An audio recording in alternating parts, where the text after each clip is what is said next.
तेव्हा प्रायव्हेटीकरणाच्याच माध्यमातून तुमच्यावरती प्रहार करण्यात आलेला आहे की तुम्ही 500 रुपये सुद्धा तुम्हाला 5000 वाटायला लागलेले. आज तुमची परिस्थिती डामाडोल करण्याच्या मागे लागलेले, एवढं लक्षात ठेवा. तुमचे कुटुंब चालले नाही पाहिजे, तुमचा संसाराचा गाडा नाही चालला पाहिजे, एवढी परिस्थिती तुमच्या समोर आणणारा, एवढं लक्षात ठेवा. आज बरं आहे, थोडंसं वाटून राहिलं, पण समाप्त होणार आहे. समोर अशी परिस्थिती येणार की साज कशी भागवायची वेळ नाही आहे, वेळ काढू शकत नाही चळवळीसाठी,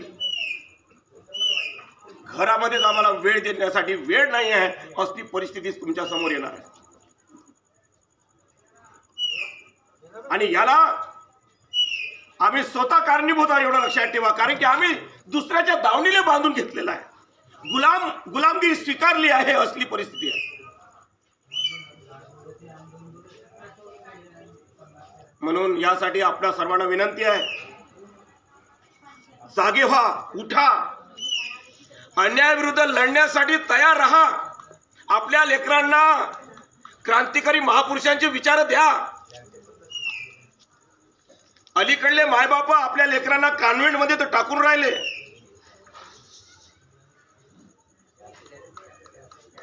पण कॉन्व्हेंट मधली फीस तुम्हाला जी आहे, जोपर्यंत पेलत तोपर्यंतच टाकाल, पण नंतर काय परिस्थिती सारखी राहणार नाही.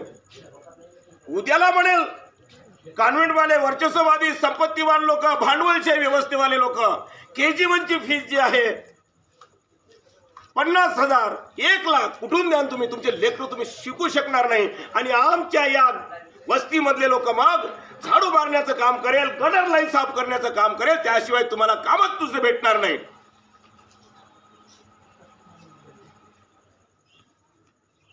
आणि आमचा प्रश्न आहे की हे काम आम्हीच का करायचे? हजारो वर्षापासून आम्हीच काम करायचे का? हे इथले मनुवादी घाण करतात, तर त्यांनी पण घाण साफ करण्याचं काम करावं. बाकीचे लोक जे आहेत, संपत्तीवाले जे घाण करतात, आमचे लोक का त्यांची घाण साफ करायची? त्यांनी करावं. पण नाही, तुमच्यावरती ती परिस्थिती जाणून बुजून आणल्या जातं. ही परिस्थिती तुमच्यावरती जाणून बुजून आणल्या जात आहे, परिस्थिती निर्माण केल्या जात आहे. मंदिर बांधण्यासाठी पैसे आहेत, मंदिराचे दरवाजे सोन्या चांदीचे बनवले जात आहे या देशामध्ये, आणि शिक्षणाचे कळस, शिक्षणाच्या शाळा बंद पाडण्यात येत आहे. आपल्या देशामध्ये काय चालू आहे सर्व, तरी आम्ही चुपचाप आहोत. या भगिनींनो, माझ्या बांधवांनो, विनंती आहे, आपल्या लेकरांना भगतसिंग सांगा, आपल्या लेकरांना ज्या चंद्रशेखर आझाद सांगा, सुभाषचंद्र बोस सांगा, डॉक्टर बाबासाहेब आंबेडकर सांगा,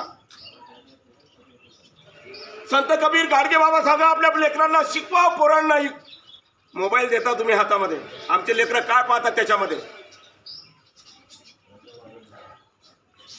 आमच्या बाळ रडते तर तुम्ही त्याच्या हातात मोबाईल देऊन राहिले आज लोक, कारण की तुमचा त्रास वाचला पाहिजे. पण समोरचा त्रास काय, याचं काय करणार? समोर तुमचा पोरगा गुलाम होणार, गुलामगिरीमध्ये जाणार, त्याला तुम्ही बाळकडू काय पाजून राहिले? कारण की तुम्ही बाबासाहेब विसरलेत.